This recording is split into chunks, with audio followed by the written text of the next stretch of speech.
All right, welcome folks. Today we'll be talking about Clean Energy Implementation Plan reporting and guidance. My name is Aaron Tam. I'm an electric and natural gas data specialist at the Department of Commerce, and I help electric and natural gas utilities with reporting. And I'm Austin Sharp, Senior Energy Policy Specialist, work on energy utilities, excuse me, and energy markets.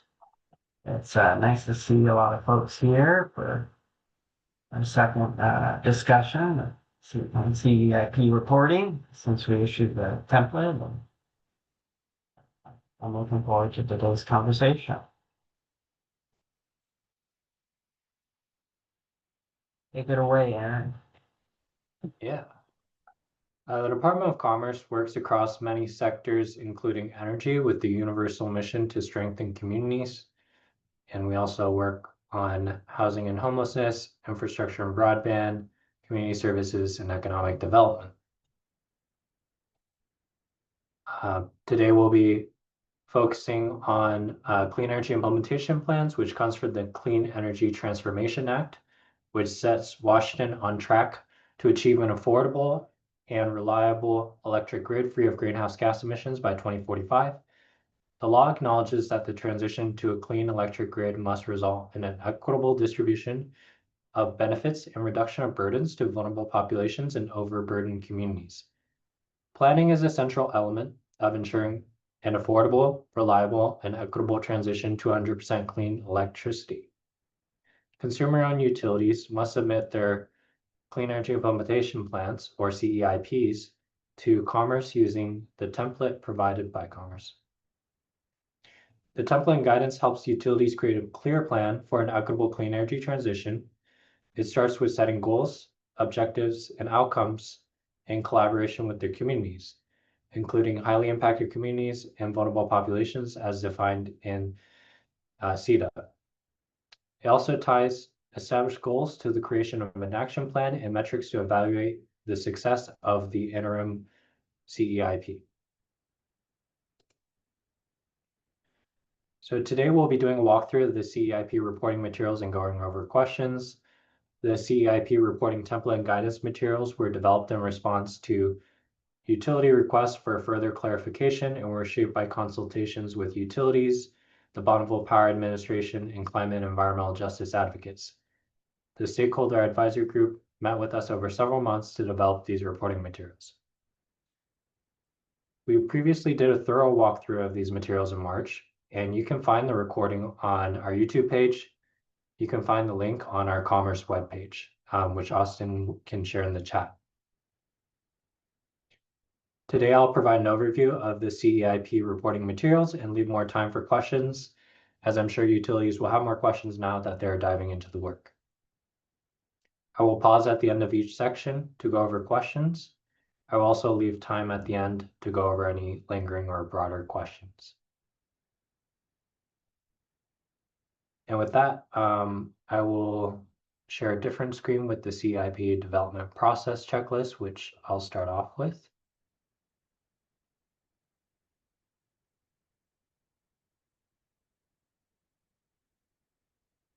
Give me 1 second.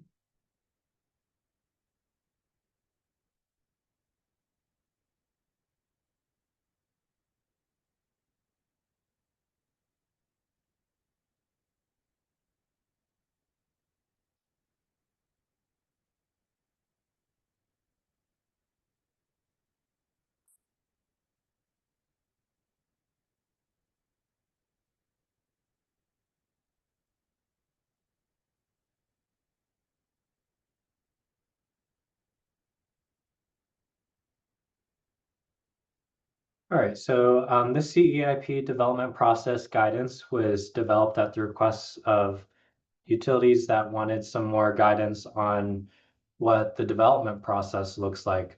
Again, if you have questions, we recommend that you consult the statute and the rule as we have up here. We've cited those relevant rules and statutes. There were questions about what reasonable opportunities for community engagement looks like. So we kind of gave kind of a general recommendation encouraging utilities to provide customers at least a 30-day comment period after public hearing and prior to adoption of plans. And utilities may also use a single coordinated public input process in the development of its CEIP, its integrated resource plan or resource plan, and its clean energy action plan. And Commerce encourages utilities to proactively engage with highly impacted communities and vulnerable populations to develop indicators, metrics, and specific actions that account for their needs and preferences. So this checklist, in the Word version, you can check off these items by clicking on them. So we've provided both the PDF and the Word version. And it starts off first with the resource planning process. And here's a checklist for utilities that are required to do the integrated resource plan. These are utilities with more than 25,000 Washington customers or are not BPA4 requirements customers. And as utilities might be familiar with, they have to complete an equitable clean energy transition assessment as part of that under CETA. They have to do a 10-year clean energy action plan. And they also must model zero emission vehicle growth in their service territory. They have to identify their 10-year cost-effective conservation potential assessment under the Energy Independence Act. They have to establish resource adequacy requirement and measurement metrics, and so on. So again, today I'm going to give a broader overview and not go into the nitty-gritty details of everything, and try and provide more time and space for you guys to ask questions. So again, here, this section talks about reasonable opportunities for community engagement as required under rule and statute. So it talks about considering barriers to public participation and notice of public hearing. And similarly for resource plan, utilities with less than 25,000 Washington customers or BPA4 requirements customers, there's less stringent requirements. So complete a 10-year action plan that describes how the utility will implement the CETA greenhouse gas neutral or 100% clean energy standard and modeling zero emission vehicle load growth and providing reasonable opportunities for the community to engage. And then for the clean energy implementation plan process, we've outlined some of the requirements in rule. So a lot of these requirements are also in the other guidance document. But things like establishing targets, cost-effective, reliable, feasible conservation, identifying highly impacted and vulnerable populations, identifying specific actions to meet the targets, forecasting the distribution of energy and non-energy costs and benefits, and again, providing reasonable opportunities for engagement, which you can coordinate with your resource planning process if you'd like to. So that's an overview of the CEIP development process guidance document. Are there any questions on this document?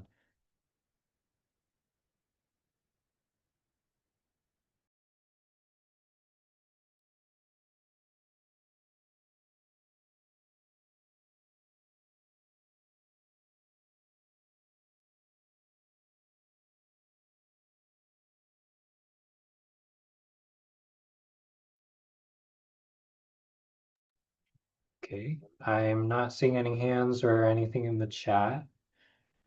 So the next document that we have on our list is the guidance document for the CEIP. Let me pull that up.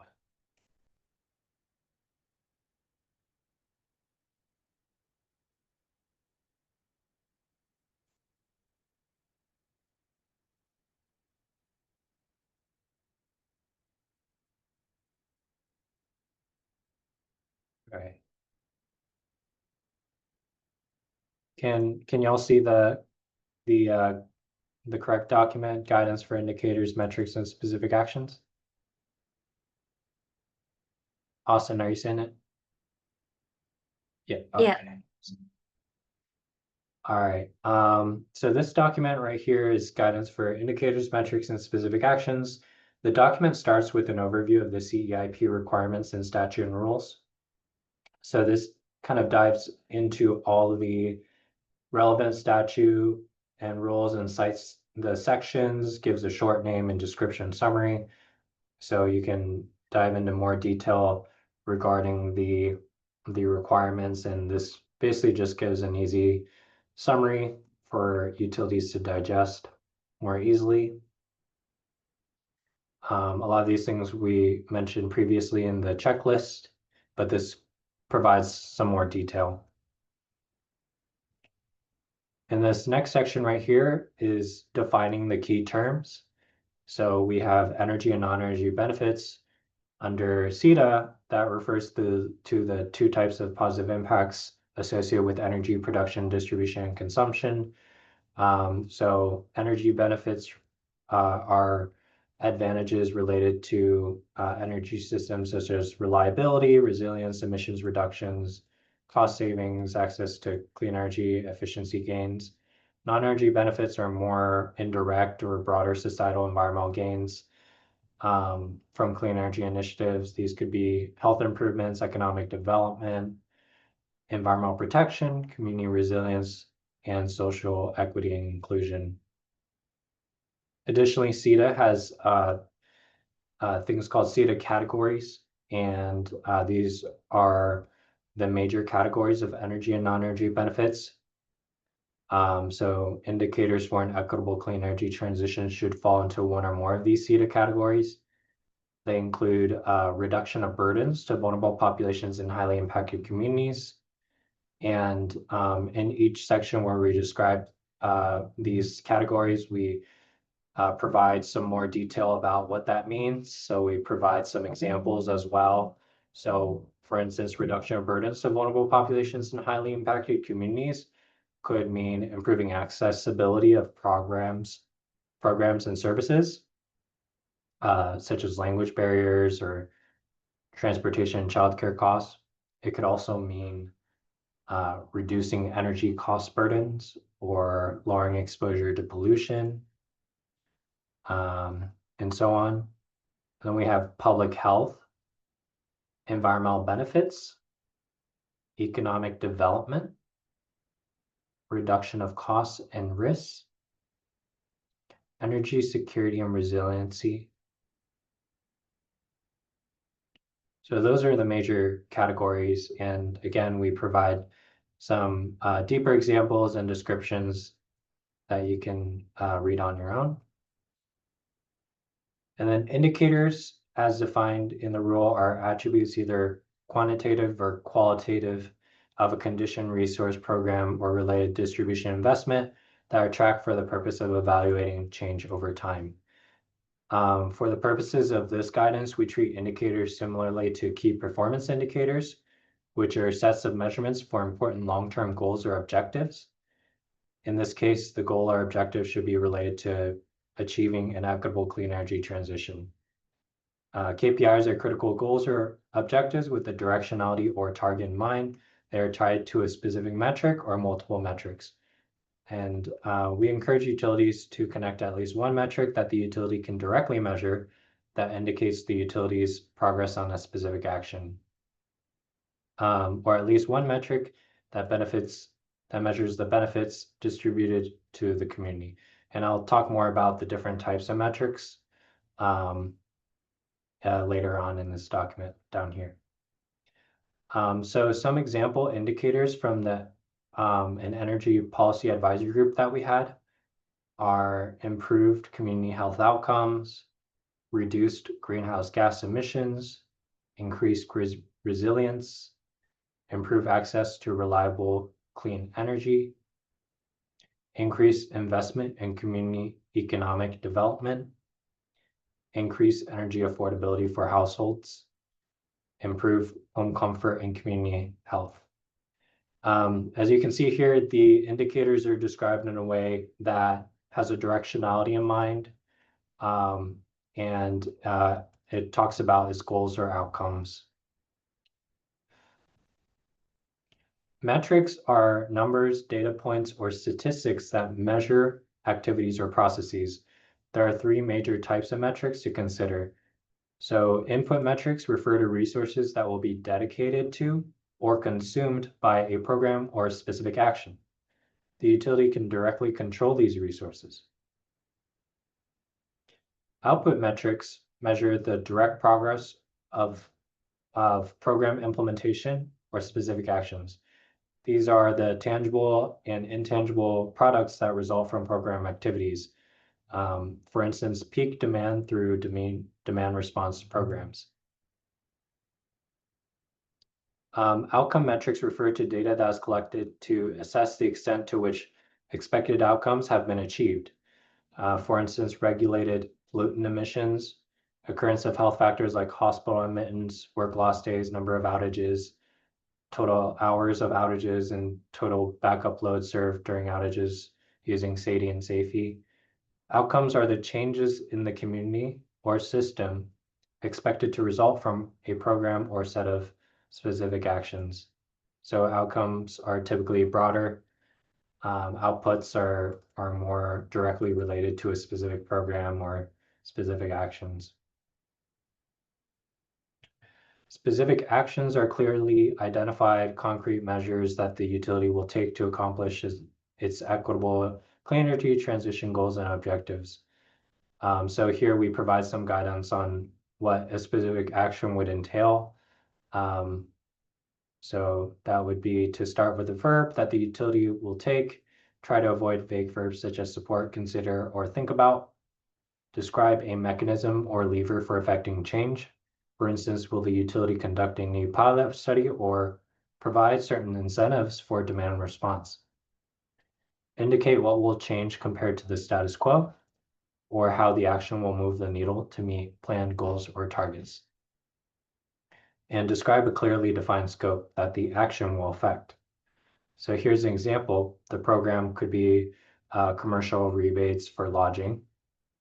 And the specific action would be to develop an incentive for hotel motel customers to retrofit their heating and cooling systems to increase the efficiency of existing commercial lodging buildings. And here I have in the comments the different aspects that I mentioned above. So it starts with a verb, which is to develop, and the mechanism for change is an incentive program. And what's changing compared to the status quo is increasing the efficiency, and the scope is for existing commercial lodging buildings.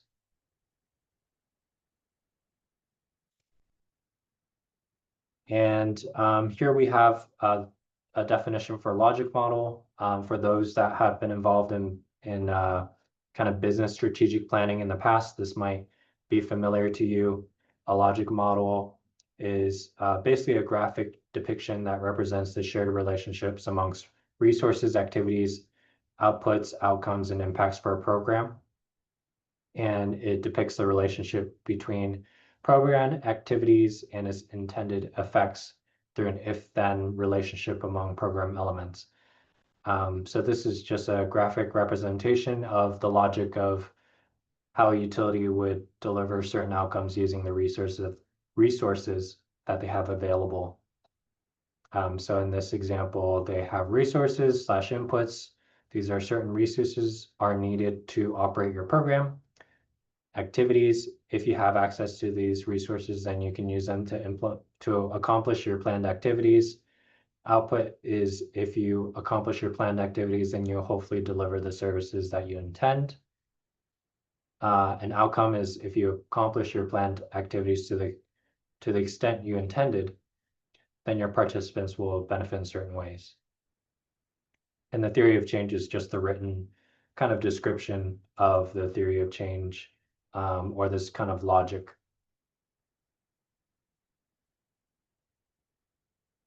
So the CEIP reporting template in the Excel file that we'll go over later is structured similarly to the logic model. And here we have a similar graphic depiction of a very similar structure. However, there are a few key terminology differences. So specific actions are like the activities in a logic model. The indicators are like the goals in a logic model. And the input, output, and outcomes are conceptually similar, but we encourage utilities to identify measurements or metrics to be able to demonstrate progress over time. So in this graphic, we start with the CETA categories. These are the energy and non-energy benefits. And then here we have it broken down by the CETA categories. And then underneath that are the indicators, which refer to the progress towards important long-term goals or objectives related to achieving an equitable clean energy transition. So for instance, reduced greenhouse gas emissions could be an indicator of success here. For an outcome metric, this is how you would measure the extent to which expected outcomes were achieved. Outcomes are the changes in the community that are expected to result from a program or set of specific actions. So for here, a utility could choose to measure greenhouse gas emissions. Of course, they'd measure they'd be sure to specify the measurement. So it would be metric tons of CO2 equivalent in owned and contracted power plants. And then, so the reason why the outcome metrics is on the side here is because it relates to the indicators as well and the general outcomes. And it also kind of connects as well to specific actions and these other metrics. Specific actions are, they start with a verb again, and they include a clear mechanism for change and indicate what changes compared to the status quo. And related to these specific actions are the input metrics. So you would identify the resources that will be used to execute a program or specific action.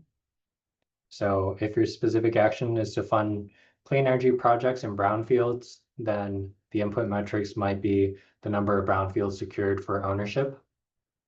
And then output metrics measure the direct progress of program implementation or specific actions. And so in this example, it would be the number of utilized brownfields for clean energy. So utilities can use this framework to help them understand how to develop specific actions to meet their goals, meet the goals of the communities, and they're not required to submit a logic model to Commerce.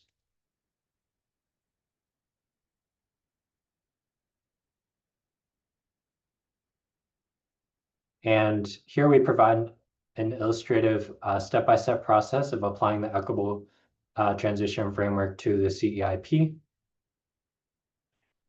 So here we kind of outline how a utility might go through applying this framework. So number one, they could start with a public process where they identify one or more indicators or goals that represent the local community's priorities for an equitable transition to clean energy. The indicator should identify a clear target or policy direction, such as reduce greenhouse gas emissions or increase resilience. And then they would categorize the indicators by the related energy benefit or non-energy benefit under the CETA categories provided in statute.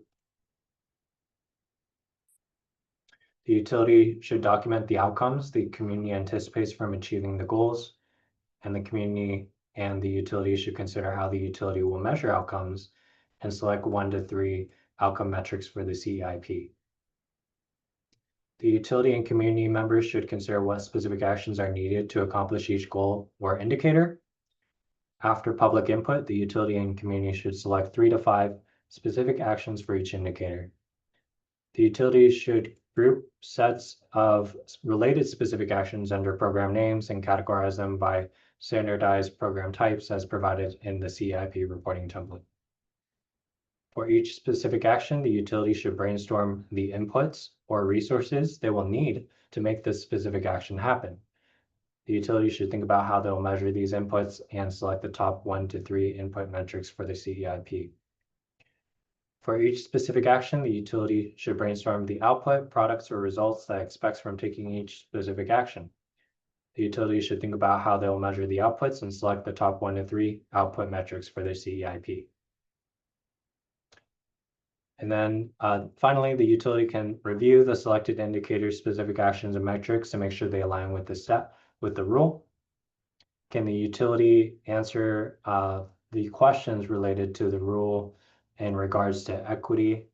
I'll kind of go over these, but if not, the utility may need to engage more with the community, conduct more research, or add more detail to the specific actions or metrics to ensure that they can.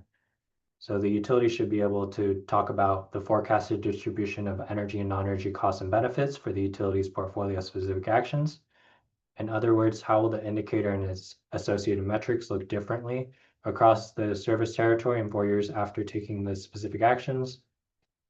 What is the expected effect of the specific action on highly impacted communities and vulnerable populations? How will this specific action and its resources be governed by, service, or benefit the highly impacted communities or vulnerable populations, if at all? What are the risks to these populations? Has the utility intend to reduce these risks? What is the general location, timing, and estimated cost of these resources used in the specific actions? Will they be located in these communities? Are the specific actions consistent with the utility's resource plan and clean energy action plan? How have public comments shaped the specific actions, indicators, metrics, or other elements of the CEIP? And the utility is supporting integrated resource plan or resource plans as applicable. What reasonable accommodations has the utility provided to reduce barriers to public participation? All right, and that's the main gist of the document. We also have a menu of ideas. So we had an advisory group of energy policy experts from the Department of Commerce develop a list of ideas for indicators, specific actions, and metrics that utilities and members of the public may use as a source of inspiration for developing a CEIP. It is not fully exhaustive, and utilities must engage with their community in the CEIP process. They should tailor the indicators, metrics, and specific actions to their community's needs. So we can go over that document next. And we also have common pitfalls to avoid.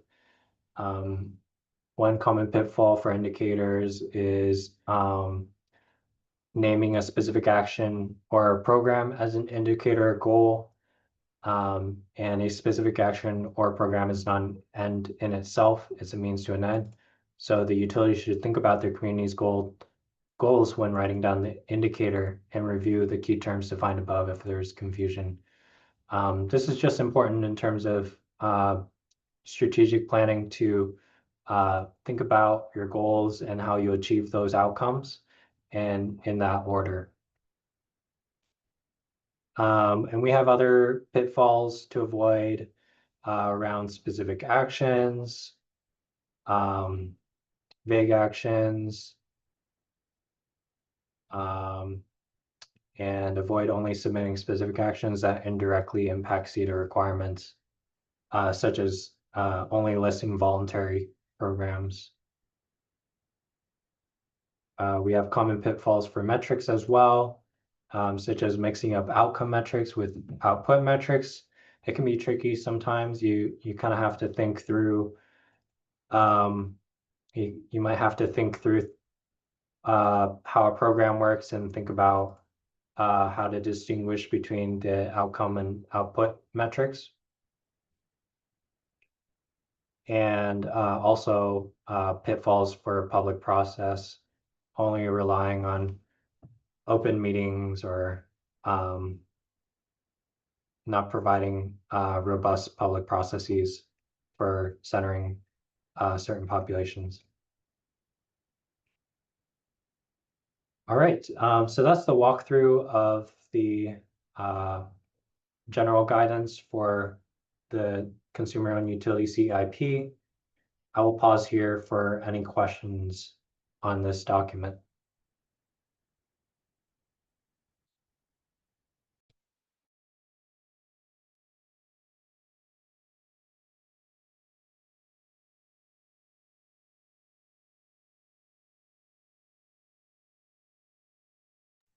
Any questions?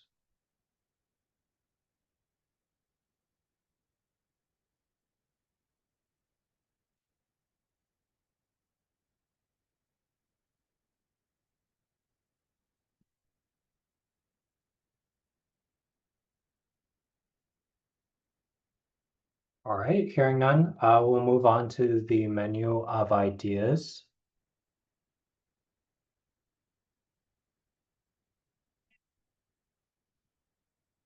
So we had a energy policy stakeholder advisory group that helped come up with a list of indicators and specific actions and metrics that utilities could use. So I'll just go through some examples. But here you can see they're separated by an indicators tab and then the specific actions tab. And you can kind of, you'll start to see how it's connected through the equitable transition framework that I showed previously in the logic model. So here we start off with the indicators. In this example, the indicator that utility might choose might be improved community health outcomes. The CETA category would be public health. If a utility wants to add more than one CETA category, they can do that, but they might have to enable content or restart the workbook and enable macros. There might be some security restrictions. But if you were to select multiple from the list and it's working properly, it would add additional categories and separate it by a comma. But if not, you can always just add if this feature doesn't work, you can always just add a comment.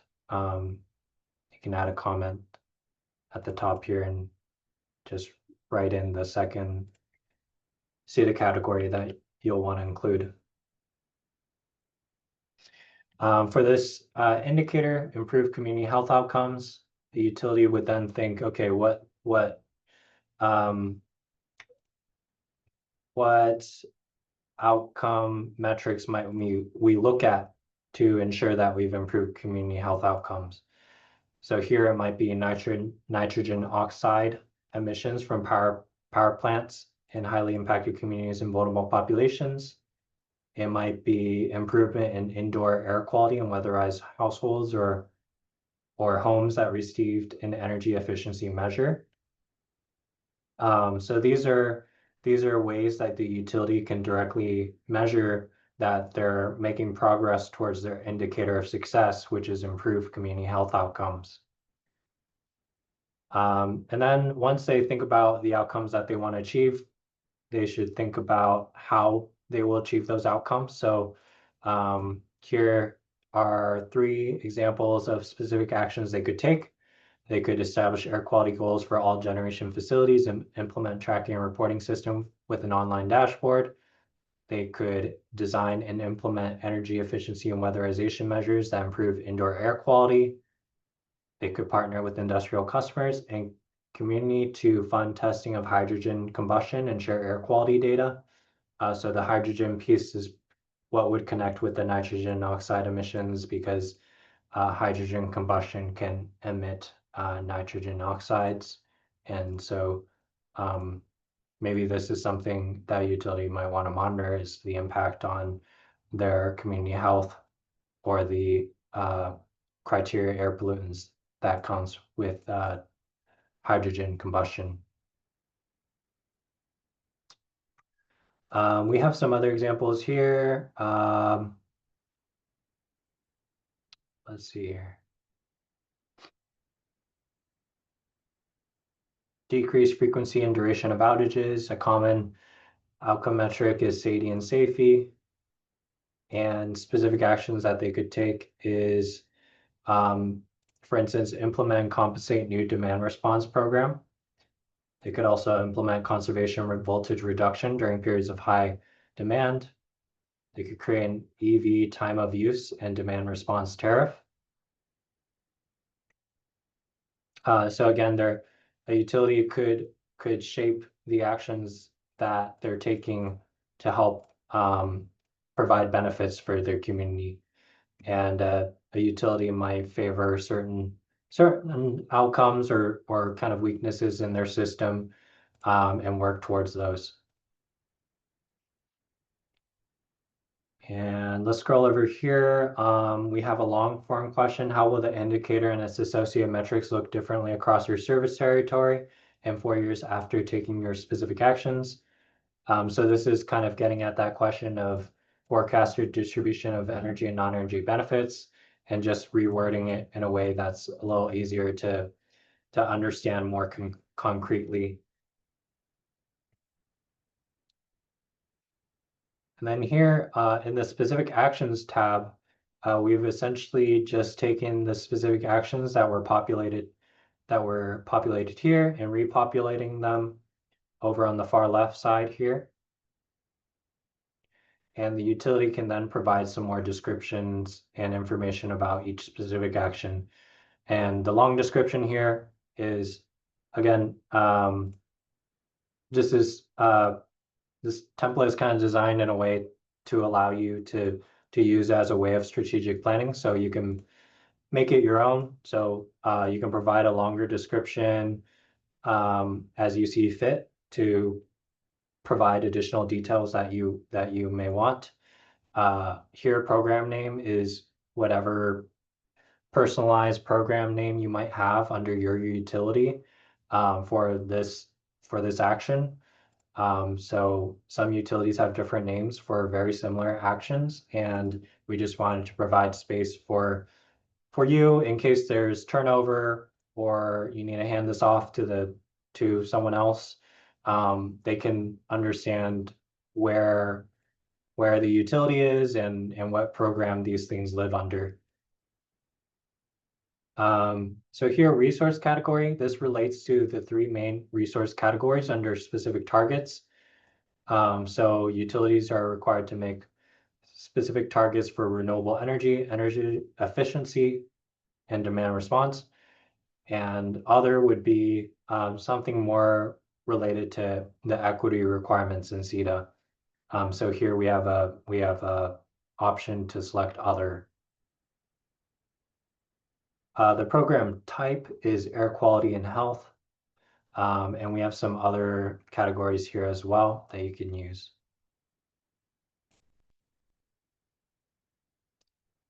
And if there's ever a point where these drop downs don't fully encompass what you might want to categorize, you could also insert a comment here.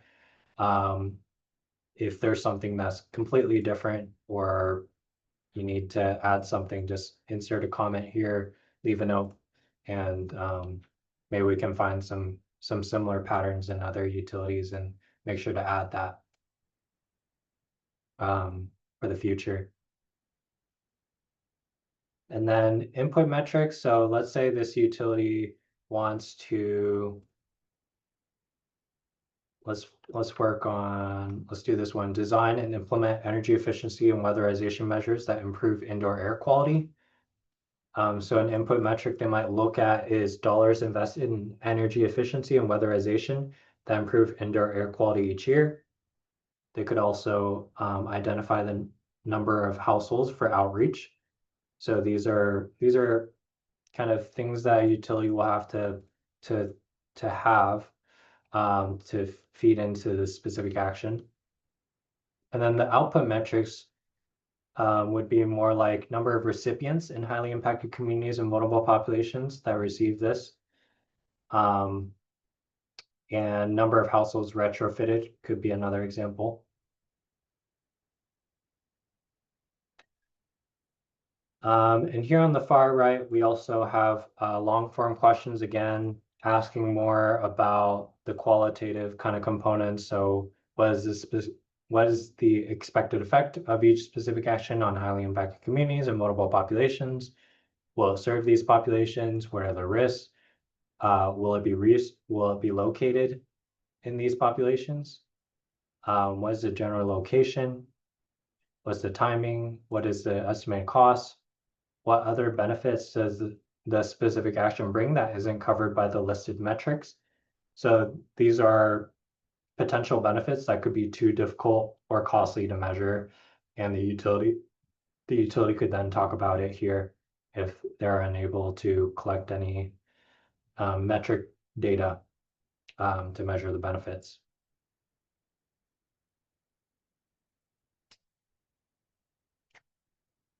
So we have a lot more examples here, but that is the general gist of this document. Do folks have any questions on this menu of ideas?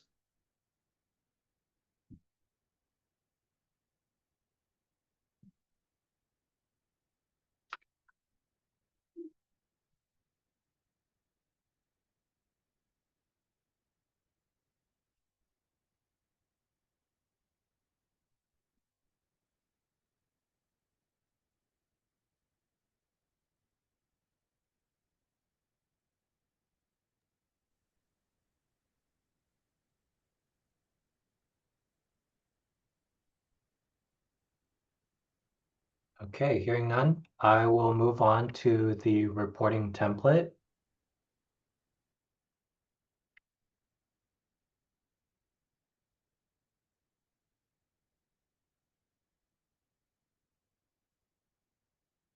I think you guys should be able to see.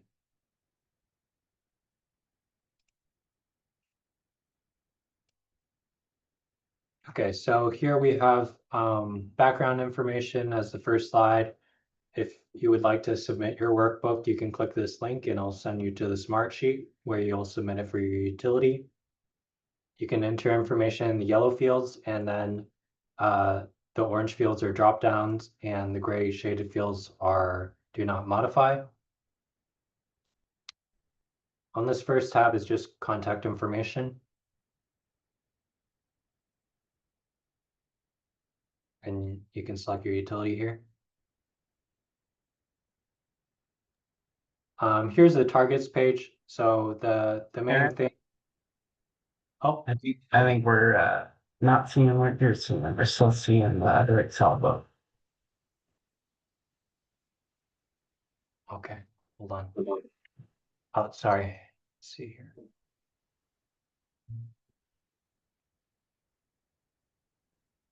All right. Are you able to see the targets page? Yeah, you can see it now. Okay, awesome. So sorry, here's the background. Here's the link to submit your workbook to Smartsheet. As I mentioned, you can enter information in yellow fields, select drop-downs from the orange fields, and do not modify the gray fields. Here's the contact information page. And here's the targets page. So here, utilities with less than 25,000 customers only need to complete these 4-year period targets for their interim targets. And the 4-year period target will be the main thing that will be looked at for compliance purposes. But we list the individual years out to help utilities with their planning process. And these are the percentages for the interim clean energy targets. So the 4-year period, just to clarify, is the weighted average or average renewable and non-emitting percentages for the utility. And we were originally going to put an average formula, but some utilities said that they have like a weighted average. So we left the formula out. But if you wanted to simplify it, you could just do a calculation of the average of these 4 years. And then the rule also requires that the utility describe how the target demonstrates progress towards the CETA standards, but it's not required if the utility has 80% or greater combined renewable and non-emitting, because that would show the utility is already well well ahead in its progress. For specific targets, again, we have the individual years and then the 4-year. The default formula is summing.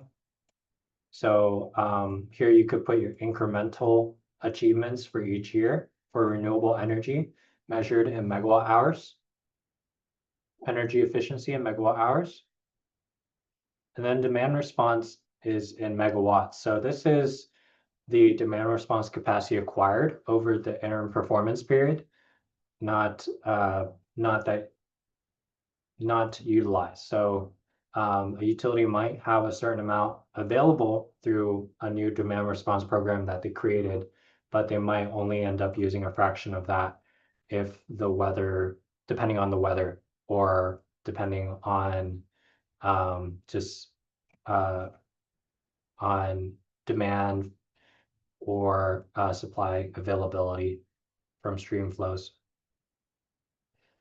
So this is, again, megawatts to be acquired, not megawatt hours or not amount utilized. And then here we have energy efficiency assessment methodology details. So you could outline whether you used a conservation potential assessment, a regional assessment, or other. And then you can provide a hyperlink to a relevant assessment and then provide notes here. We just provided more details here to allow more transparency for the auditor or other interested parties to be able to better understand kind of the methodology behind the targets. That was just something we were asked to do to provide some more transparency up front. And then we did the same thing for demand response as well. So you could describe, did the utility conduct a demand response assessment, yes or no? And then briefly describe your findings. And then you can provide a hyperlink to the relevant assessment and notes.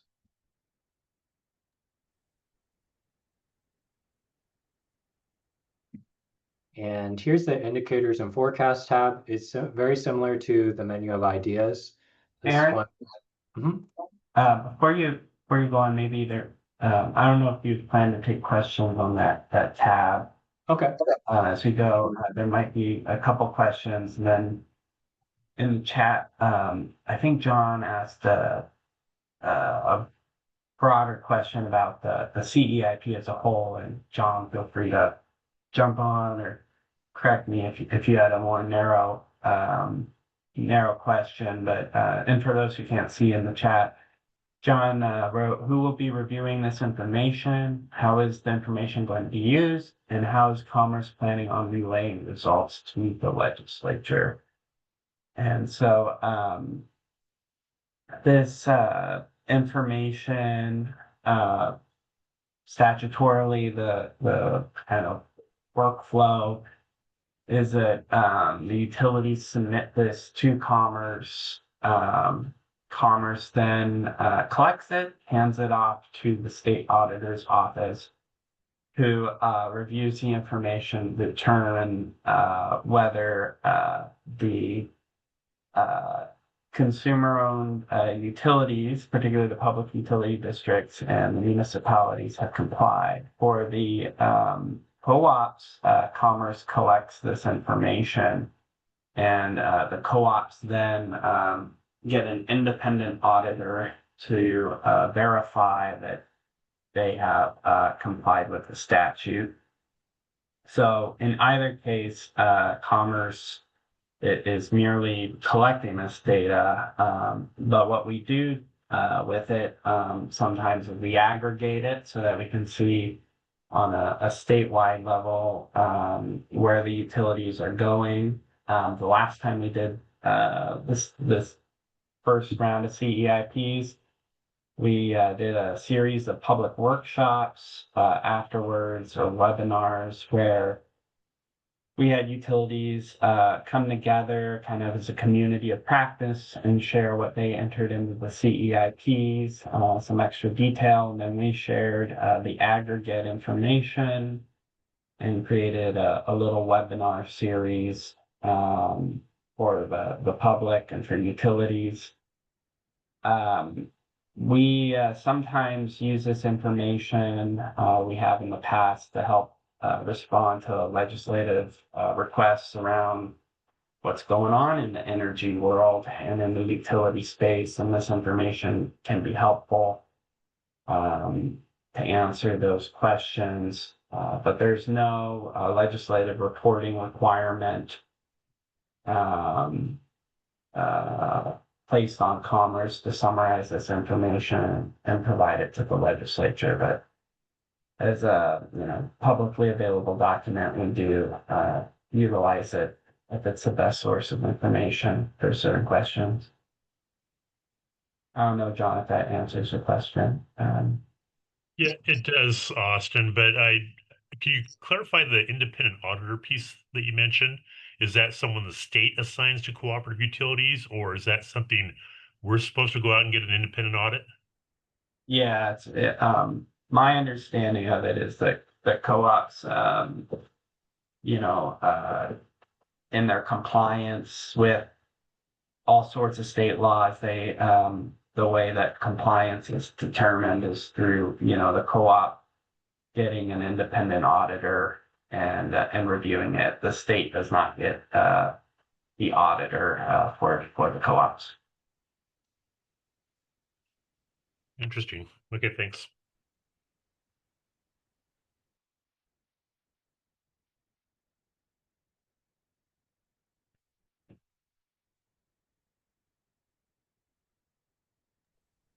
Any other questions on targets?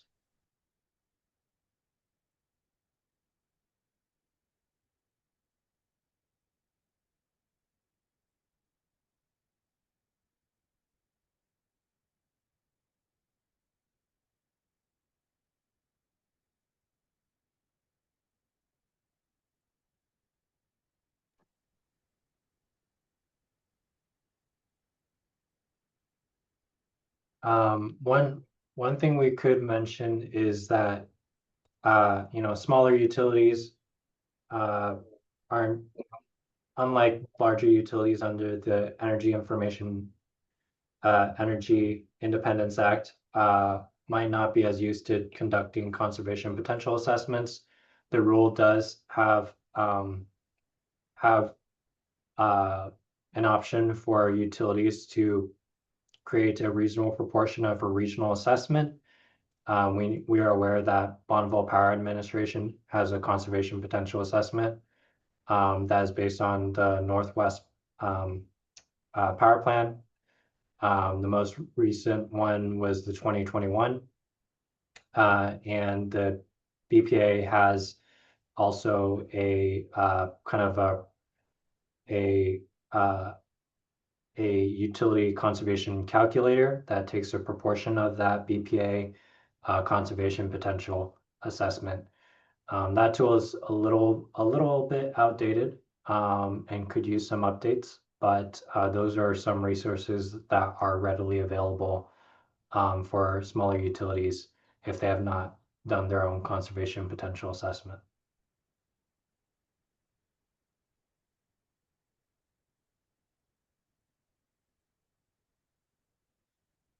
Moving on, for the indicators and forecast tab, we have a very similar structure to the menu of ideas. So there's not too much that's new here compared to the menu of ideas. One thing that I will do is I'll just copy some examples from the menu of ideas so that you can see how it transfers over. So I just copied and pasted some examples from the menu of ideas over to this template. And then you can see in the specific actions tab, this section has not been populated yet. What you'll need to do is you'll need to click data, refresh all. it might take a little while because there's some back end kind of tables and queries going on, and you might get some error messages. And you can kind of just cancel or ignore those, because the whole point of this is just to populate this specific table.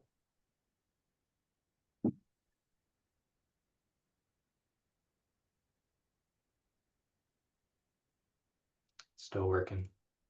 While it's working, oh, there it is. So here's the error message. As I mentioned, there's some other backend kind of tables that are aggregating the information that you've input into this report. So it's just giving some error messages because the whole entire report has not been filled out. And there's some kind of aggregation on the back end. But this should populate. I'm going to cancel the refreshing remaining connections because I just want to populate this. So now this has been populated with the specific actions that were inputted in the previous tab.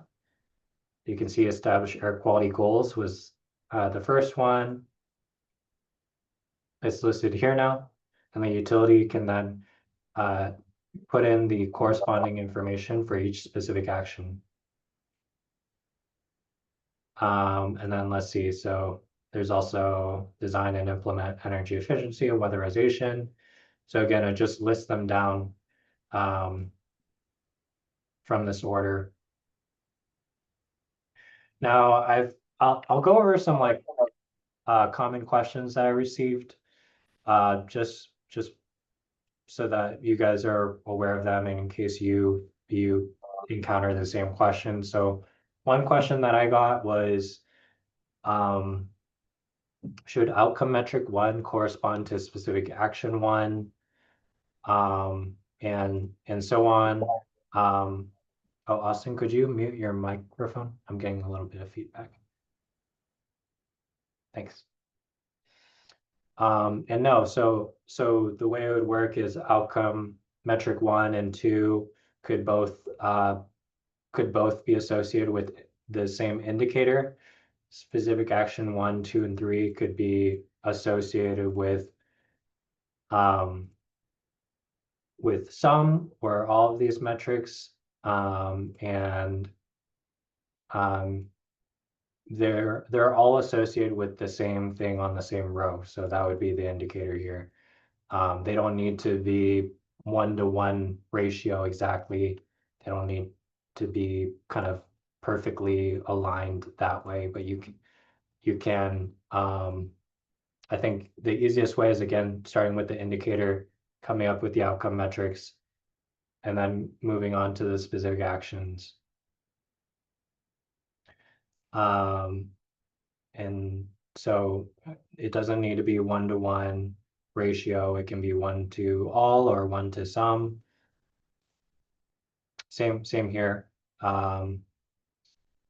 For the specific action, the input and output metrics would, of course, relate to the same one in the same row.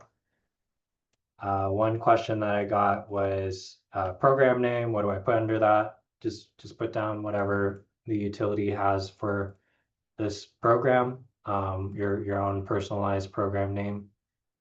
In the long description, you're free to put in as much or as little information as you feel is desired.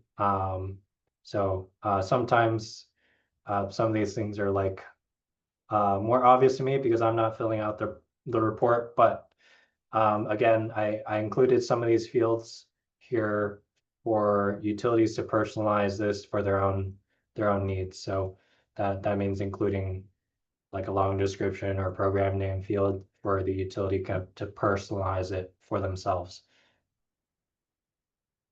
And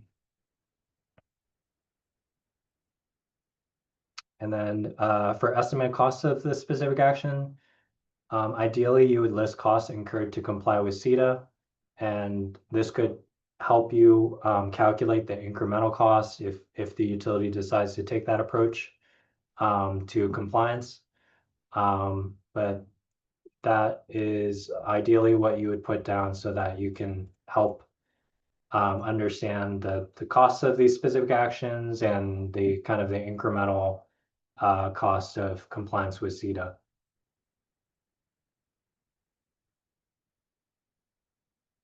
And I added this comment about the potential benefits. This is an optional field, so I just added that here. This is just in case you can't capture the described benefits in the metrics. So that's why I labeled it as optional, because I received a question about what this means.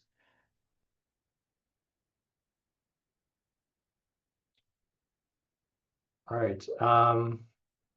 Any other questions on indicators or specific actions?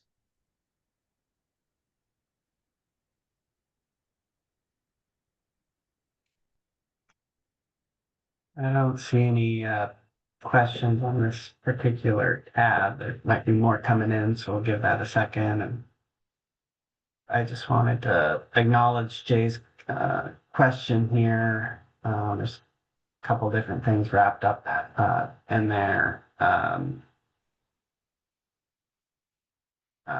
around resource adequacy and data center loads and coal strip, that sort of thing. And I'd be happy to follow up with you, Jay, on that. I will say that on, I think our next, we just had a resource adequacy meeting that's convened by the Utilities and Transportation Commission and Commerce. It's a law that followed CETA, requires us to regularly, annually, I should say, review the resource adequacy situation with regional experts and utilities. And because of the change in the climate, and as we approach this 2030 deadline, all these different aspects, utilities have asked us to convene that meeting more frequently, and so we decided to convene it 3 times a year, and we will have another meeting on September 22nd. So that's the advertising for that meeting, and happy to carry this conversation offline next week. So thanks, Jay. I'm going to turn it back to Aaron here and this template. Okay. So this part is on identifying highly impacted communities and vulnerable populations. So highly impacted communities are communities that are designated by the Department of Health based on a cumulative impact analysis. And it's a community located in a census tract that is fully or partially on Indian country as well. Department of Health has designated highly impacted communities as those that rank 9 or 10 on the environmental health disparities map. So we provide a link to the instructions to identify highly impacted communities and a link to the map. And the Department of Health also has an Excel document, which makes it easier to identify by utility as well. And they also have kind of a column that indicates whether it's in Indian country or not. So here we asked which methodology did you use? Did you use the data table or the map?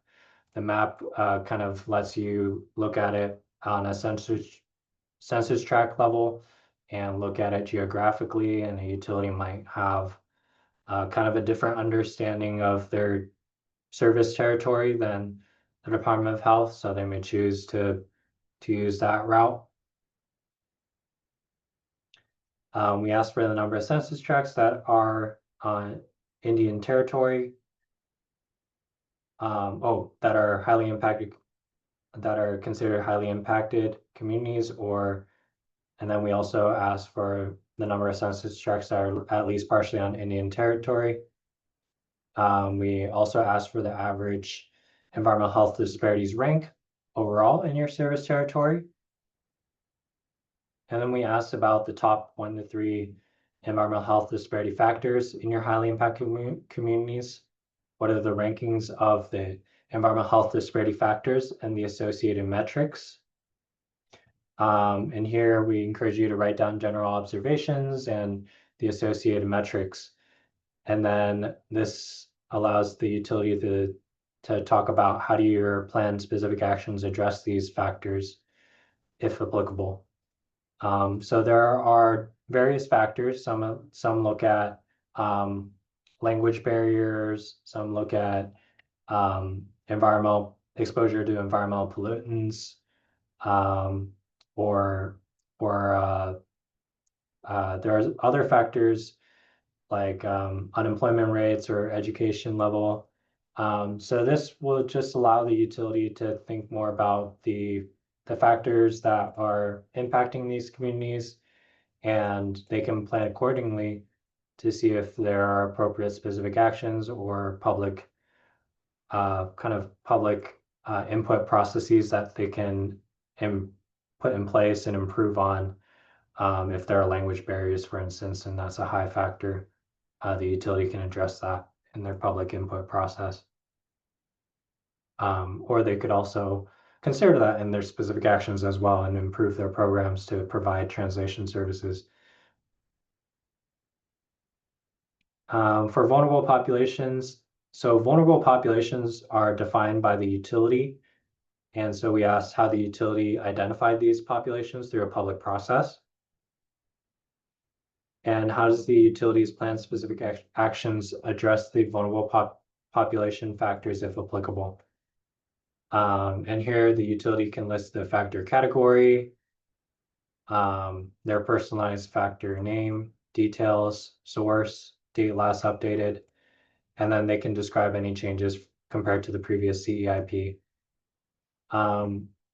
With this new template, we're hoping that utilities can think more deeply about their populations, their highly impacted communities, and their vulnerable populations, and observe the burdens that these populations are facing and potentially address them as they help support the equitable clean energy transition.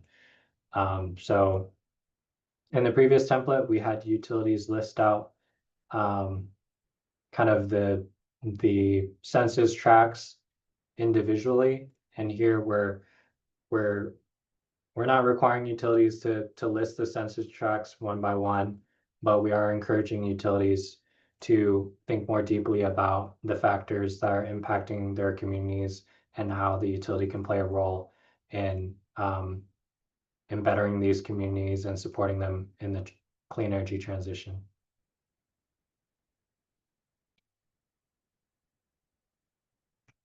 Any questions on this tab?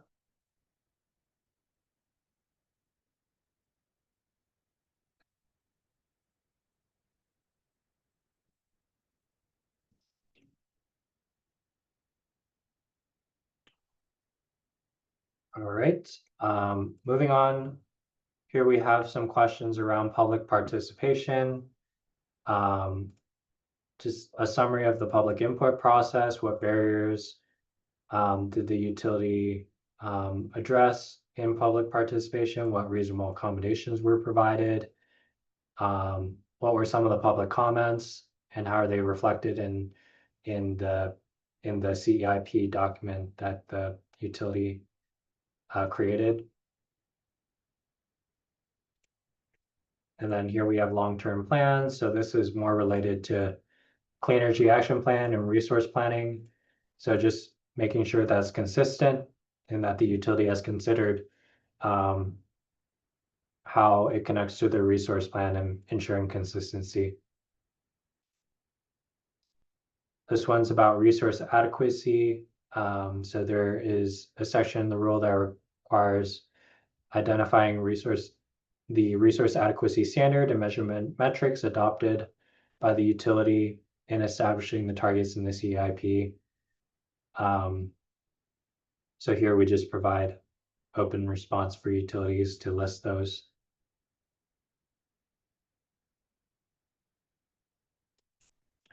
And finally, here's the incremental costs tab. This is just for the utility to use as a calculator, and you can kind of use this as a template for doing some calculations.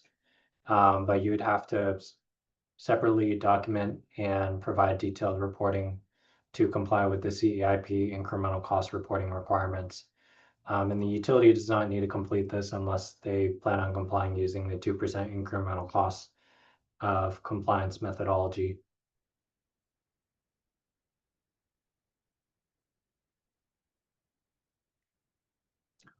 All right. Any questions on this reporting template?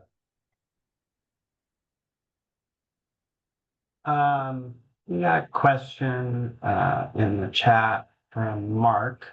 Who asks, is there a summary of all the data that needs to be gathered via public participation process? And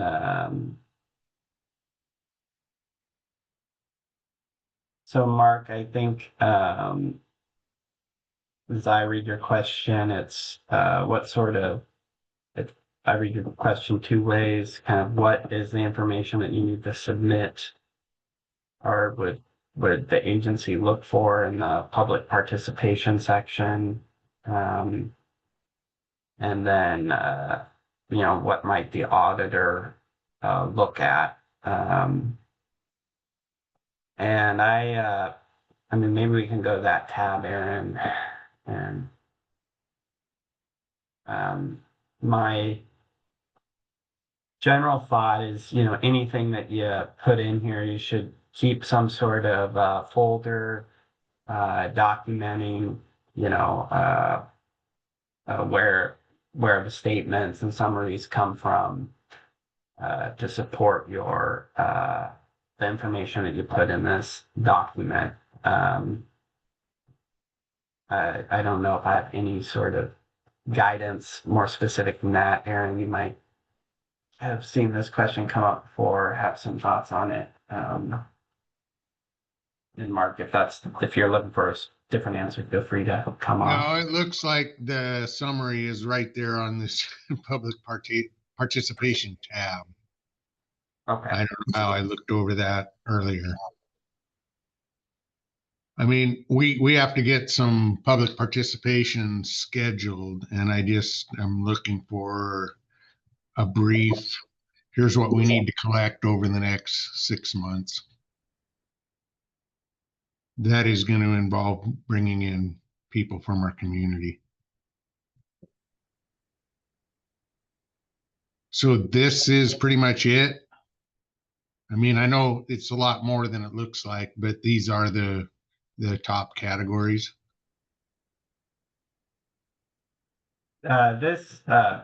What I think about, how I think about the public participation in the CEIPs, and then also in on this tab, I think about broadly, I think about the importance of, trying to get, relatively diverse set of participation you can get into, what's the utility doing or thinking about doing over the next 4 years for, making progress on the clean energy transformation. There's the statutory requirements around,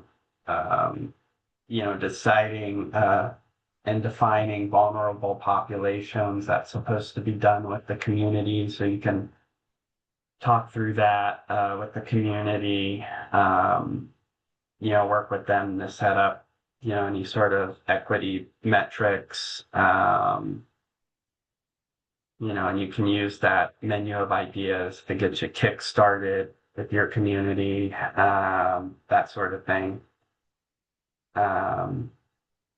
That's how I broadly think about the public participation piece. And I think the guidance document that Aaron showed at the beginning is very helpful. And happy to, talk with you more about it. It's definitely the case that utilities have different levels of resources and different abilities to engage with communities. And so trying to find the right process is a little bit of the journey for everybody with their different resources. Okay, thank you. Yeah, Aaron, do you have any other thoughts on that? No, yeah, I think you're just making sure that you can kind of answer these questions here is important. And you can also look at the guidance document that talks in more detail about the relevant rule or statute that talks about public input.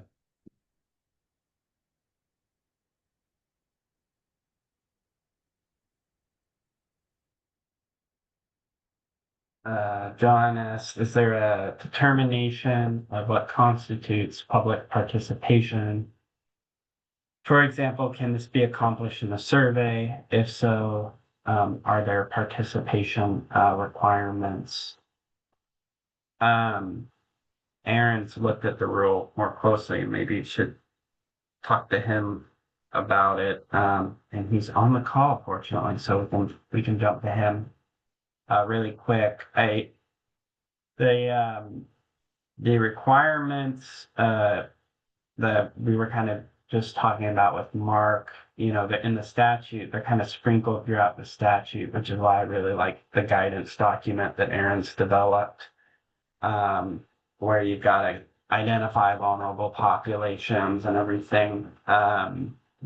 The requirement in rule is around, holding a public meeting on your CEIP at its adoption.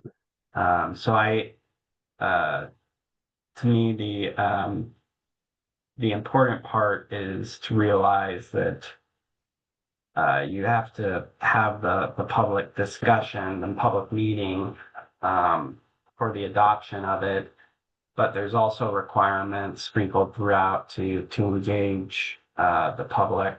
And so we're really encouraging folks to think about that when they're developing their indicators, metrics, actions, because I think utilities get much more out of the process the more robust their outreach and engagement is with their customers. But no, there's not a particular definition. I have seen folks use surveys to varying degrees, and some of them find it helpful, some of them don't. But there's no requirements around participation. Sierra. Hi, sorry, just to clarify again, I'm from Seattle City Light. We've done a lot of community outreach for our CEIP so far.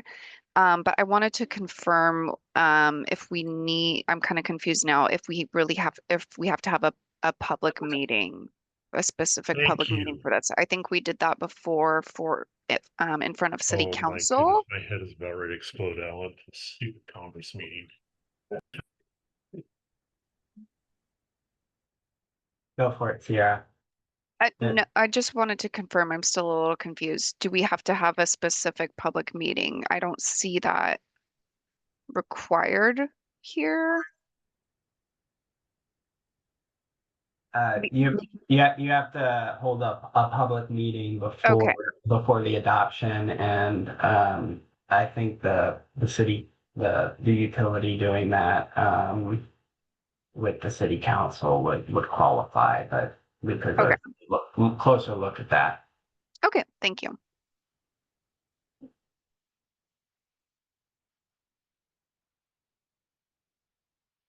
Yeah, so Austin, this is Okanagan County. our board meetings are open to our members, would that be considered a public meeting? Yeah, that would be, yeah. Yeah.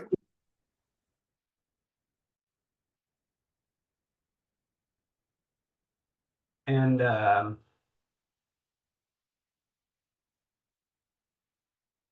I encourage folks who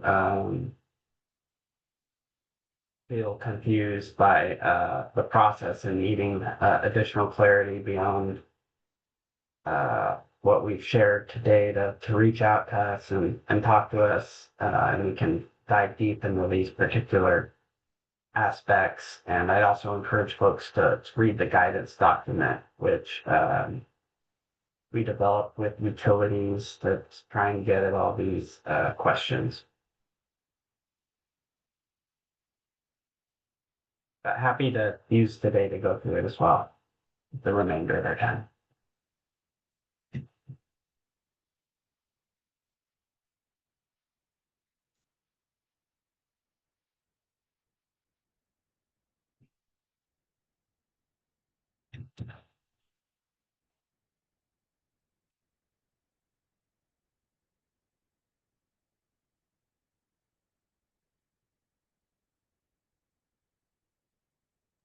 Any other questions?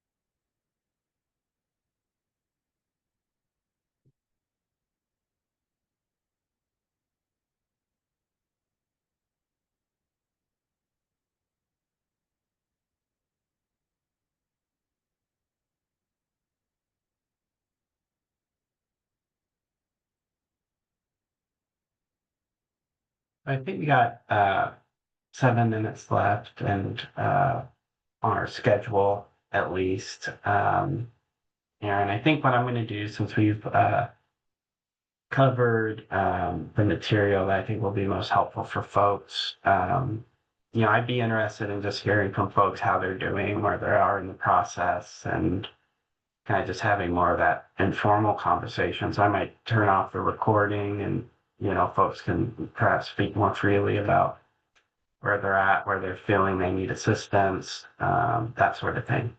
So I think I'll end the recording here and this will go to discussion. And if anything comes of that, we'll definitely post it online for those who want that information. So, but leaving it anonymous. As I say, I think it's Chatham House rules. I don't know. I studied in London for a year, but never got that. Anyways,